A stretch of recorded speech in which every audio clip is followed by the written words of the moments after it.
Mais uma vez, a paz do Senhor. Todos já tomaram água, né, irmãos? Despertaram.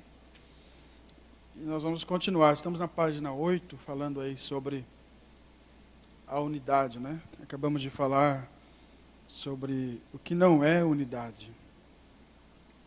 E agora eu quero falar com os irmãos sobre a complexidade da unidade. Página 8, bem no finalzinho, os irmãos que puderem acompanhem conosco. Viver em unidade é complexo, porque são várias pessoas. Tudo que envolve várias pessoas, irmãos, é complexo. São várias cabeças, várias ideias, vários conceitos. Por isso que trabalhar com o povo é difícil. Estamos aqui numa reunião de líderes, obreiros, e todos nós temos esse conhecimento. Sabemos que trabalhar com o povo não é fácil. E quando se fala de unidade, também é complexo, porque são várias pessoas. Pessoas que pensam e agem diferente. O ser humano não é um robô, uma máquina que você programa e ela responde àquela programação.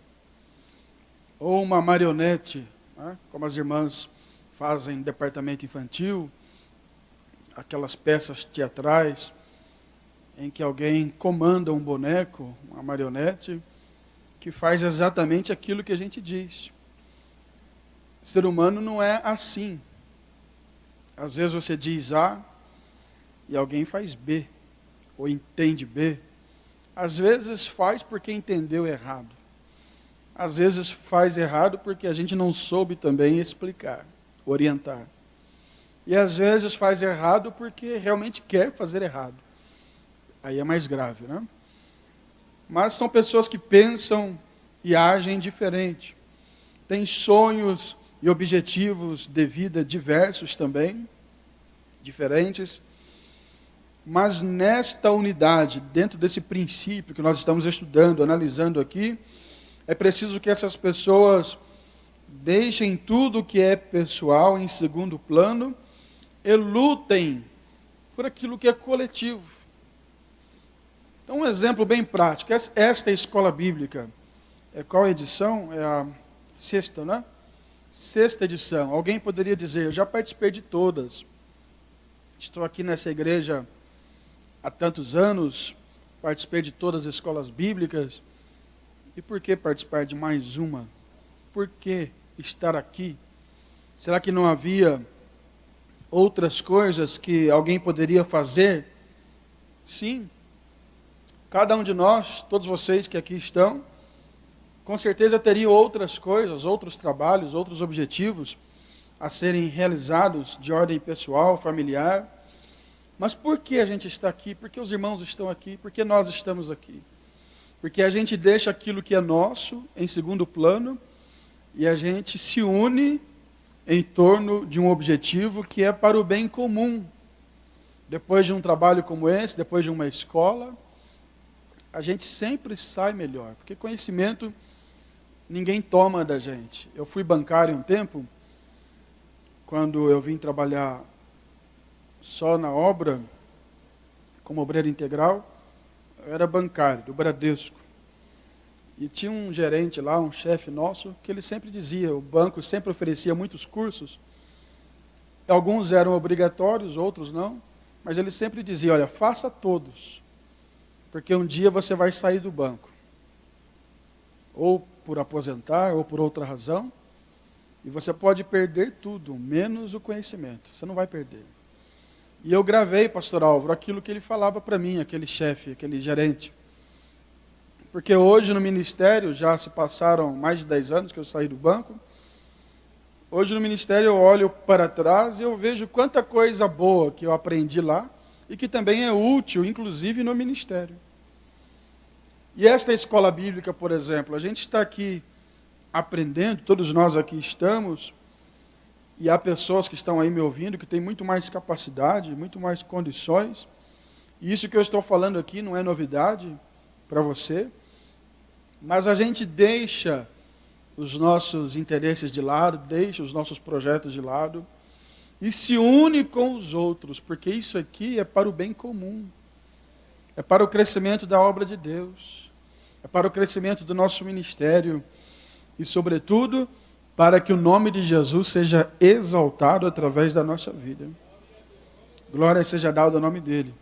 Então é por essa razão, irmãos, que dentro da unidade haverá esta complexidade e será exigido das pessoas, de todos nós, que desejamos viver em unidade, algumas atitudes.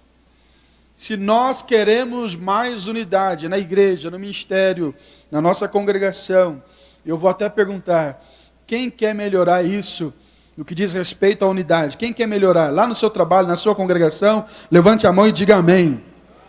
Dá um amém bem forte para acordar, né, pastoral? E para que a gente melhore isso, é preciso algumas atitudes. Então, quais delas eu anotei? São muitas, claro, mas anotei apenas 4 aqui. Primeira delas, renúncia. É uma atitude que nós precisamos ter para vivermos em unidade. E o que é renúncia? Renúncia é desistência, abandono. Renúncia fala de rejeição, de desapego. Renúncia também fala de sacrifício. Aliás, esse princípio, renúncia, Jesus pregou também. Se alguém quiser vir após mim, o que ele diz? Negue-se a si mesmo. É a renúncia. Então, para ir para o céu, nós precisamos renunciar. Agora, não é só para ir para o céu que é preciso renunciar. Também para que haja uma melhoria, um melhoramento no nosso ministério, na nossa congregação, no nosso trabalho, e para que nós vivamos em perfeita unidade, é preciso que haja essa renúncia, esse sacrifício, esse desapego. Eu, embora tenha pouca experiência, como já falei aos irmãos, mas estamos aí alguns anos trabalhando, e a gente vê algumas coisinhas que talvez aqui não existam, mas a gente vê algumas coisinhas que são quase que comuns em todos os lugares. Tem aquelas pessoas que são bairristas. Bairristas. Então, exemplo. Irmãos, vamos fazer um trabalho aqui no campo, uma escola bíblica, um congresso, um evento que envolve todos os pastores, todos os dirigentes. Aí sempre tem aquela pessoa, no ministério, estamos falando para obreiros, sempre tem aquele obreiro, pastor Marcos, que ele puxa para o lado dele. Talvez aqui não tenha, mas a gente passa por isso, né? Ele puxa para o lado dele. Não, eu não vou lá não. Para que esse negócio de ir lá no trabalho da sede? Lá da convenção, lá do campo? E ele não consegue renunciar, desapegar. Parece, desculpa a comparação aqui que é bem grotesca, mas parece aquele animalzinho que segura o osso ali e não larga, né? É dele. Ele é muito bairrista, ele olha só para si. Ele não consegue renunciar em prol de um projeto maior. Irmãos, nós estamos aqui, mas a congregação que nós servimos não é nossa. A igreja que nós dirigimos, o departamento que nós lideramos não é nosso. Somos apenas mordomos dentro deste contexto. Foi o Senhor, pela sua bondade, que nos colocou lá. Estou há 10 anos lá na região, pastoreando, mas eu não sou dono da igreja. Aliás, eu faço aqui um elogio à nossa igreja. Porque qual é o nome da nossa igreja? Assembleia de Deus. Amém, irmãos? Assembleia de Deus. Você pode dizer comigo, Assembleia de Deus. Levante a mão e dê um glória a Deus aí. É claro que existem os administradores, os pastores, os presidentes, a gente respeita e deve respeitar. Mas a nossa igreja, ela sempre nos ensinou isso. Eu sou filho de assembleano, sou neto de assembleano, sou bisneto de assembleano. Uma das primeiras crentes na cidade de Cruzeiro era minha bisavó, que já dorme no Senhor. E a gente aprendeu isso dentro da igreja, a Assembleia de Deus.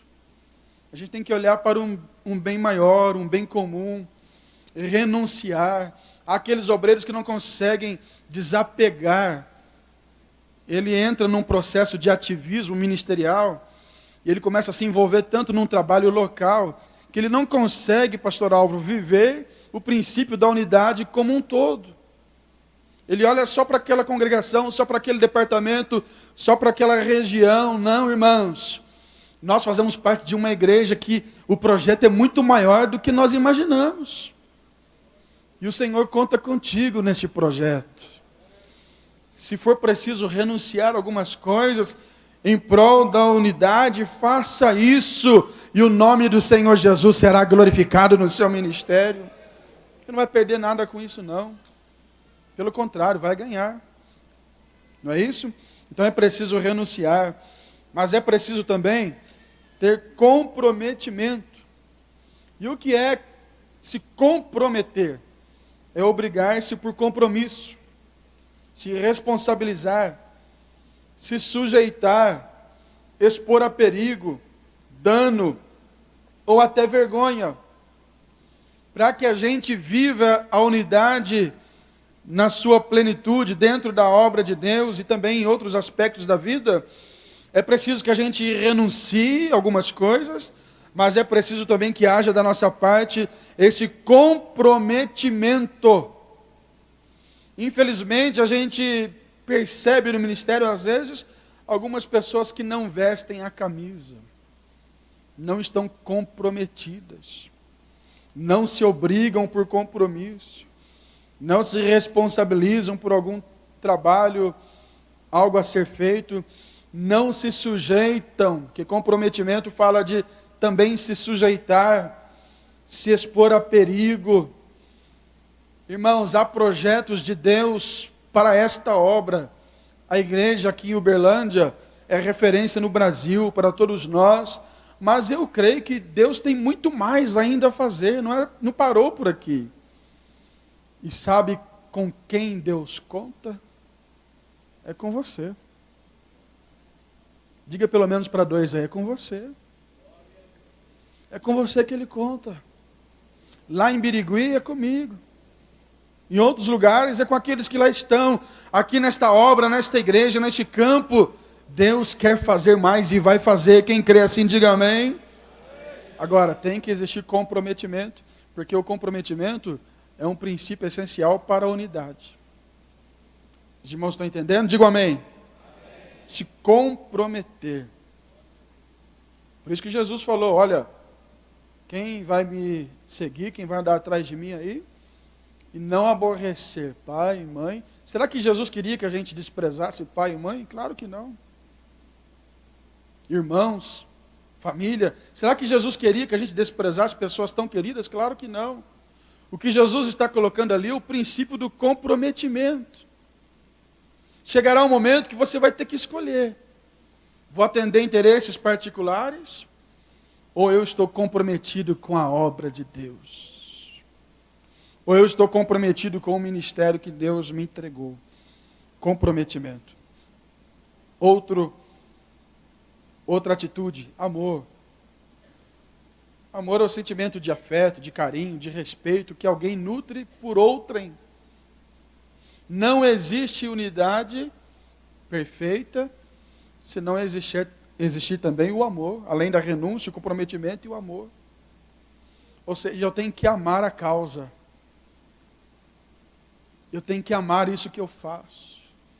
Eu tenho que olhar para a igreja, a congregação, o ministério onde eu sirvo, e eu tenho que amar aquilo.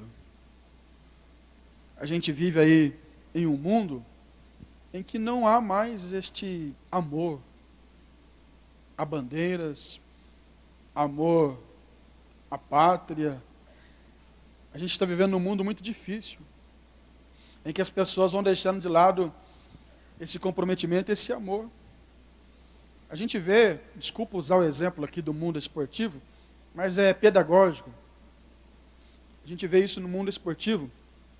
Essa semana eu estava em um determinado lugar lá, em Birigui, e estava escutando uma conversa, né? As pessoas falando desse jogador que aposentou agora, Rogério Ceni, né? Me parece que passou 20 anos no mesmo clube, se não me falha a memória.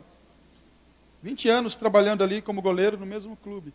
E aí eu estava ouvindo a conversa daquelas pessoas que estavam falando exatamente disso, desse amor que não existe mais hoje é quem paga mais.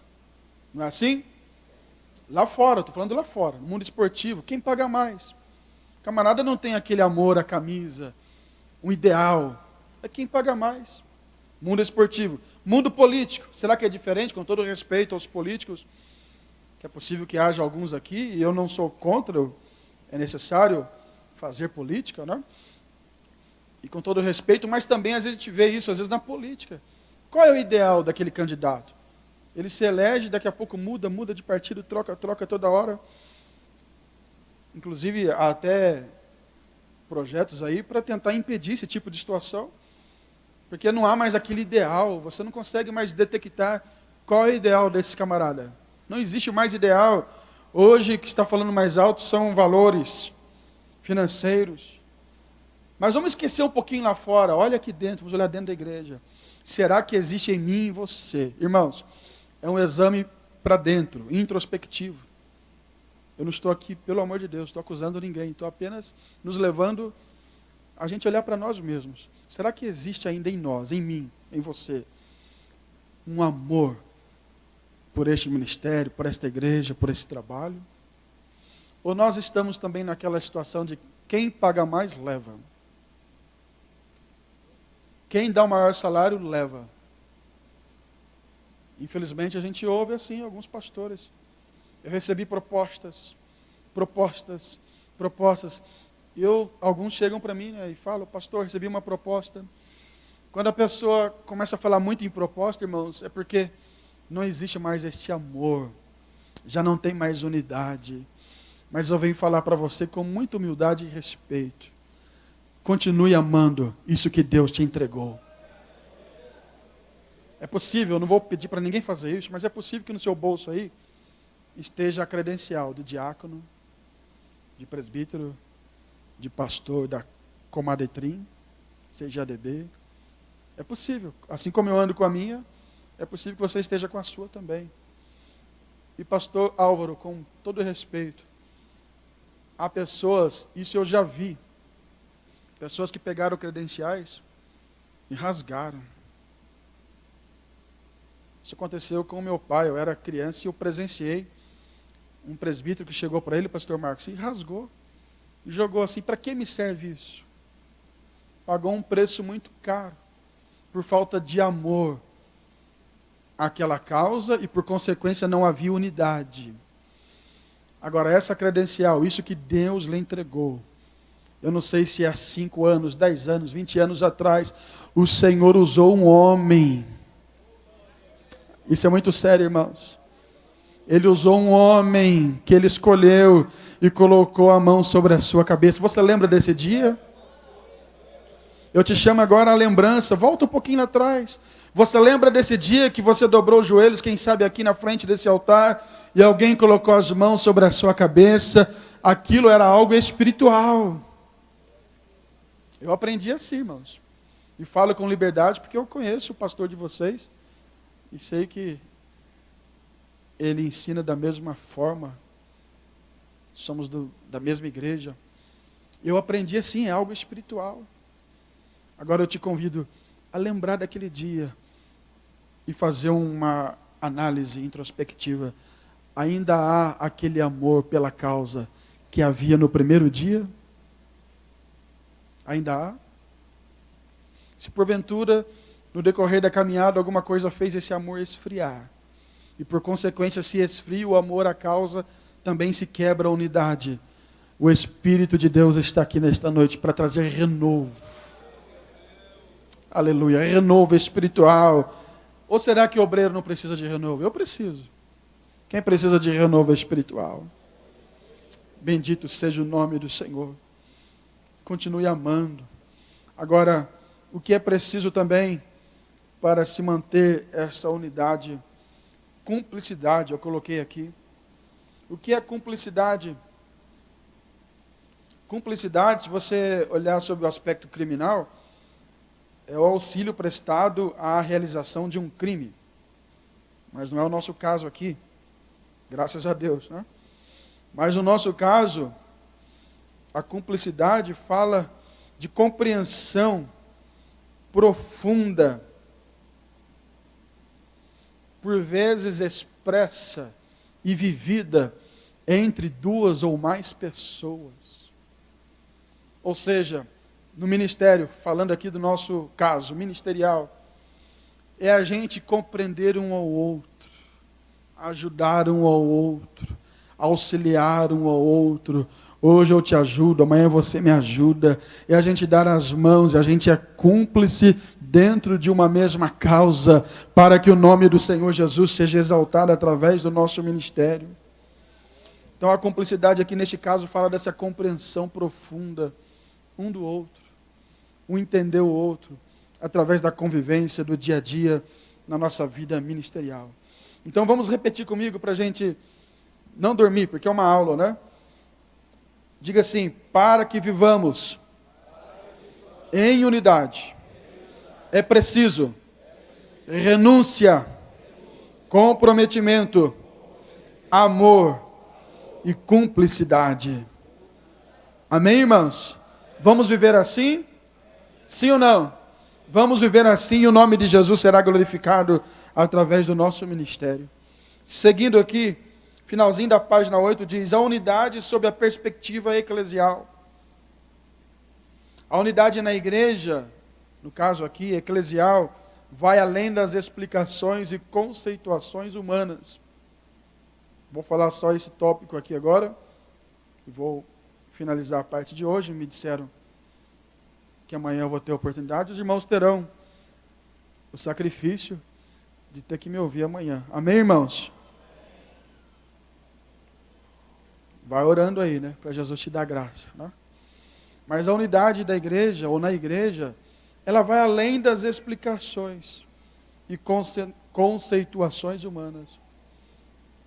É uma resposta de Deus. Em outras palavras, não adianta a gente só conceituar o que é unidade, como fizemos aqui. Não adianta a gente criar mecanismos para fortalecer o processo de unidade. Exemplo, final de ano, geralmente a gente faz confraternizações. Sexta-feira agora, retornando daqui, nós teremos lá o jantar dos pastores, dirigentes. Isso é bom, é saudável. Não é isso, pastor Álvaro? Não é pecado. Um peixe, né? Um churrasco. Isso é saudável, é bom. Mas será que isso, sob o aspecto eclesial, dentro do âmbito da igreja, será que isso é essencial para produzir unidade? Não, é apenas um fator. É apenas um fator dentro do processo, mas não é essencial. Sob o aspecto da igreja, a unidade, em primeiro lugar, é uma resposta de Deus. É algo espiritual. É uma resposta de Deus para a igreja. É uma bênção de natureza espiritual. Isso significa dizer, irmãos, que se porventura no meu ministério, no seu ministério, na nossa congregação, nós estamos vivendo algum processo que está ferindo a unidade, vamos colocar o joelho no chão e pedir a Deus que Ele é o doador desta bênção chamada unidade, e Ele tem esta bênção para você e para mim. Então nós devemos orar pedindo a bênção da unidade. Foi o que Jesus fez, que é o tema dos irmãos aqui. Jesus orou. Agora vamos ler também Efésios capítulo 4 e o versículo 3. Abra sua Bíblia comigo, um texto bem conhecido. Carta do apóstolo Paulo aos Efésios, capítulo 4 e o versículo de número 3. Procurando guardar a unidade do que, irmãos? Não é a unidade das confraternizações. Não é a unidade dos encontros, dos congressos, das convenções, que são importantes também, mas a unidade sob o aspecto eclesial, ela é uma unidade do Espírito. Se o Espírito Santo tem liberdade para agir no meio da igreja, no nosso ministério, então vai acontecer essa bênção chamada unidade. Você pode adorar o nome de Jesus por isso? Se é algo espiritual, significa dizer também que o inimigo combate isso. Que o inimigo usa situações, que vamos falar amanhã, se Deus permitir, que vão tentar quebrar a unidade, mas a oração de um justo pode muito em seus efeitos. Eu quero dizer para você, querido dirigente, obreiro que está aqui, finalizando já a minha participação hoje, se algo tem quebrado a unidade lá na sua congregação, lá no departamento onde você cuida, eu sirvo a um Deus e você também, que tem resposta para essa situação. Há situações que conselhos não vão resolver. Há situações que festas não vão resolver. Jantares não vão resolver. Encontros não vão resolver. Mas a oração traz a resposta que nós precisamos. Você crê no poder da oração? Aleluia. Eu creio, irmãos, que o Senhor, Ele nos usa também na escola bíblica para trazer essas palavras de ordem profética. É possível que alguém esteja aqui vivendo processos difíceis. E você está dizendo, como eu vou resolver? E a gente que é pastor, a gente começa a pensar um monte de coisa. Vou chamar esse irmão para jantar comigo. Tá? Não é pecado, não. Vamos conversar com ele, vou me aproximar dele. Eu vou viajar com esse irmão. Vou lá para a reunião de obreiro em São Paulo e vou levar ele comigo, no carro. Vamos juntos tentar resolver esse problema. E aí você faz tudo o que tem que fazer e não resolve. Porque é algo ali que é espiritual. Mas de repente você dobra o joelho e começa a orar. E aquilo que você fez tanta força para resolver e não resolveu, Deus resolve através do poder da oração. E eu te pergunto, você crê neste Deus? Você crê neste Deus que está agindo lá na sua congregação agora? Lá no departamento onde você serve agora? Se você crê, levante as suas mãos e adore o nome dEle. A boa notícia é, Ele está aqui, Ele continua aqui, Ele está entre nós. Aleluia, Ele está entre nós. Glória a Jesus. Um irmão, lá no campo onde nós servimos, ele deu muitos problemas para vários pastores. E para mim não foi diferente. Porque a gente acha que a gente vai ser diferente, né? Mas não foi diferente. Ele deu muito problema. E eu tentei resolver de todo jeito, pastor Álvaro. Era um obreiro, um diácono. E ele deu muito problema. Mas chegou uma situação que eu não falei mais nada. Não falei mais nada com ninguém, nem com ele. Eu apenas entreguei na mão de Deus. Falei, Senhor, Tu vais agir de alguma forma.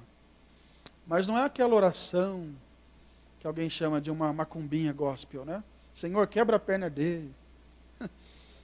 Porque a gente é tentado a fazer essa oração também. Senhor, faz alguma coisa aí. Claro que Deus, no seu poder, Ele pode fazer todas as coisas. Mas a gente não deve orar dessa forma, né? Mas eu orei para Deus resolver. E Deus resolveu, irmãos. Acabou um culto de domingo, foi uma benção, pastor. Sabe aquele culto que o céu abre assim? Diferente, né? Acabou um culto de domingo, aquele irmão veio para o meu lado, e eu estava aqui bem na beira do púlpito, assim, e ele foi vindo, eu falei, está vindo, e tinha um outro pastor comigo que sabia da situação, ele foi vindo, foi chegando, mas quando ele chegou perto, pastor Álvaro, eu vi que tinha algo diferente nele. Não era mais aquele olhar de rancor, de murmuração, de rebelião, eu vi que tinha algo diferente. E Deus também já foi quebrantando o meu coração. E a gente simplesmente se abraçou ali. Um pediu perdão para o outro, choramos. E hoje é um dos melhores companheiros que eu tenho lá na igreja. Mas não foi churrasco que resolveu. Não foi pizza. Não foi viagem. Sabe o que resolveu, irmãos? A oração. É o tópico que nós estamos aí falando. Quem quer a bênção da unidade lá no seu trabalho, na sua congregação, levante a mão e diga amém. Vamos orar pedindo a bênção da unidade? Vamos continuar orando pedindo a bênção da unidade? Há um Deus que responde oração. Nós falamos aqui, Ele já ouve lá. E segundo a sua vontade, Ele responde. Finalizando a participação hoje, sobre o aspecto eclesial, devemos viver a unidade a partir da ação dos dons ministeriais. Efésios capítulo 4 e o versículo 11. Este capítulo fala da unidade, irmãos sabem, também da unidade. E ele diz, aquele ou ele mesmo deu uns para apóstolos, e outros para profetas, e outros para evangelistas, evangelistas, outros para pastores e doutores, tendo em vista o aperfeiçoamento dos santos para o desempenho do ministério, para a edificação do corpo de Cristo, até que todos cheguemos à unidade da fé e do pleno conhecimento do Filho de Deus, à perfeita varonilidade, à medida da estatura da plenitude de Cristo. Na medida que a igreja vai se tornando uma igreja sadia, em que os ministérios ou os dons ministeriais são vividos e percebidos no meio da congregação, em que há o espaço para o profeta, não as profetadas. Profeta do ponto de vista bíblico, que não vou comentar aqui, não é o caso, mas os irmãos sabem.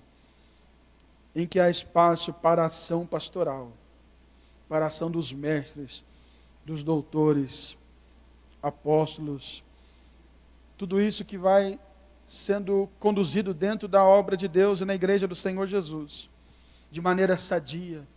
Deus usa alguém na área do ensino, Deus usa outro na área da profecia, Deus usa outro na área da pregação, Deus vai usando outro que estabelece trabalho, são missionários, apóstolos, Deus vai usando a cada um no seu lugar, a igreja vai crescendo, vai prosperando, o nome do Senhor Jesus vai sendo glorificado, o corpo de Cristo vai sendo edificado aqui na terra, e nós vamos chegando à unidade da fé. E vamos vivendo essa unidade cada vez mais. Nós vamos fazer uma vírgula aqui, mas eu quero terminar hoje dizendo aos irmãos, vamos embora para nossa casa, orando e pedindo a Deus esta bênção chamada unidade. Há situações que de hoje para amanhã o Senhor pode resolver. Amém? Quem crê no poder da palavra do Senhor? Que Deus te abençoe. Tenha uma boa noite de descanso. E permitindo Deus, amanhã nós vamos continuar este assunto, se essa for a vontade do Senhor. Amém.